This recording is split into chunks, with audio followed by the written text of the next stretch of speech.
Bonjour, bienvenue à tous. Dans un contexte immobilier tendu et d'importantes disparités entre les régions, notamment en termes de prix, se faire accompagner par des professionnels semble plus que pertinent afin de prendre les bonnes décisions. Immobilier entre attentisme ou opportunité à saisir. Les réponses avec mes invités aujourd'hui, avec un focus sur le marché de l'Île-de-France. J'ai donc le plaisir d'être entouré par Jérôme Lafontaine, directeur réseau France IAD. Bonjour Jérôme. Bonjour Karine. Et Ingrid François-Six, conseillère réseau IAD. Bonjour. Alors, on va commencer avec vous. Jérôme, déjà, racontez-nous votre parcours. Eh bien, moi, j'ai rejoint l'aventure IAD il y a maintenant 18 mois. Et mon rôle, pour le dire simplement, c'est avec mes équipes, avec l'ensemble des équipes support, c'est d'aider chaque conseiller, finalement, à réussir à développer son business. Et ça, en étant en proximité, à l'écoute de tous les conseillers du réseau. Ingrid, la même chose, votre parcours? Alors, je travaille en tant que conseillère en immobilier pour IAD depuis 2015. Je coach une trentaine de personnes. Je suis également formatrice au sein du réseau. Et ce qui m'a amenée vers l'immobilier, c'est ma passion pour Paris, où je rêvais d'habiter. Je suis arrivée il y a 25 ans. Et grâce à ce métier, je passe encore plus de temps à découvrir cette ville. Alors, est-ce qu'on peut maintenant parler d'IAD? Oui, alors IAD, c'est un réseau de mandataires, d'entrepreneurs indépendants qui a été créé maintenant il y a 15 ans. Et aujourd'hui, nous avons plus de 15 000 conseillers en France, répartis sur l'ensemble du territoire. Et nous avons fait plus de 60 000 transactions sur l'an dernier, ce qui fait de nous finalement l'acteur, le leader des transactions immobilières en France, avec une part de marché de 6%. Et depuis qu'a été créé IAD, finalement, notre positionnement, c'est d'avoir un service de qualité proposé au plus grand nombre d'acheteurs et de vendeurs à un prix très compétitif.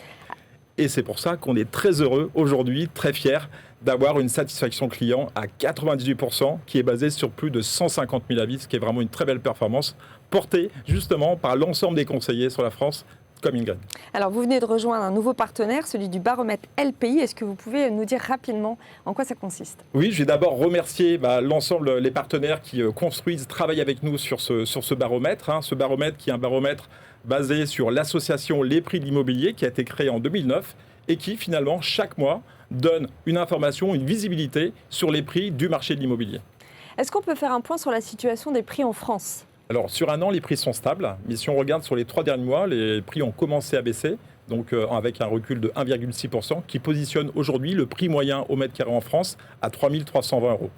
Alors, les positions sont différentes selon les villes de France. On a quelques grandes métropoles, comme par exemple Paris, Lyon ou Bordeaux, sur lesquelles les prix ont baissé plus tôt et continuent à baisser. Et on a d'ailleurs sur l'Île-de-France 90% des villes de l'Île-de-France de plus de 40 000 habitants qui sont justement dans ce cadre de baisse de prix.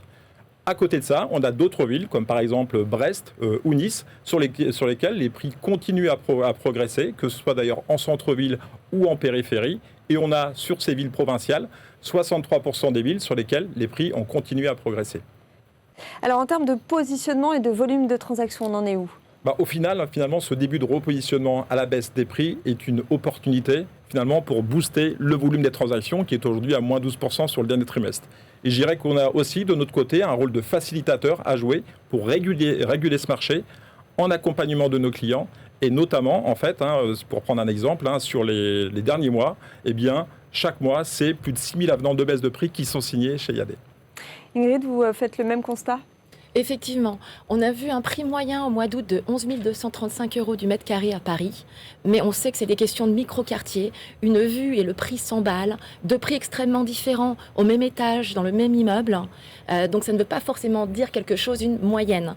Là, je viens de vendre un appartement rue d'Austerlitz, à une rue de la rue Crémieux, qui est l'une des plus instagrammées au monde.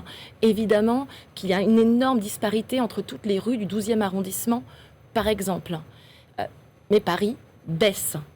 Cependant, même si on voit que les investisseurs partent un petit peu plus loin, là où il n'y a pas de plafonnement de loyer, là où les DPE sont meilleurs parce que les logements sont plus récents, les Parisiens reviennent, les étrangers reviennent à Paris, les personnes continuent d'investir et mon équipe me l'a confirmé. Le mot de la fin, Jérôme.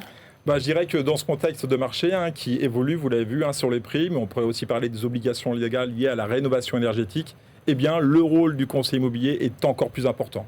Et je dirais que pour nous, c'est une opportunité, en tant que professionnels de l'immobilier, puisque je pense que les clients finalement n'ont jamais eu autant besoin d'un conseiller pour les aider, les accompagner dans un projet qui est toujours extrêmement important, qui est de vendre ou d'acheter une maison, puisque c'est un projet de cœur. Et donc, les conseillers sont là pour accompagner les clients mieux.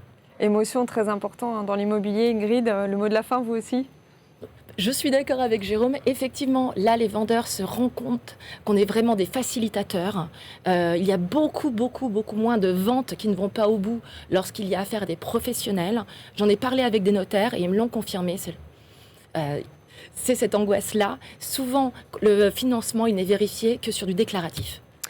Merci à vous deux d'avoir fait ce point sur l'immobilier en Ile-de-France qui nous aura permis de se projeter, d'analyser la situation en détail. À très bientôt pour un nouveau point avec IAD sur BFM Région.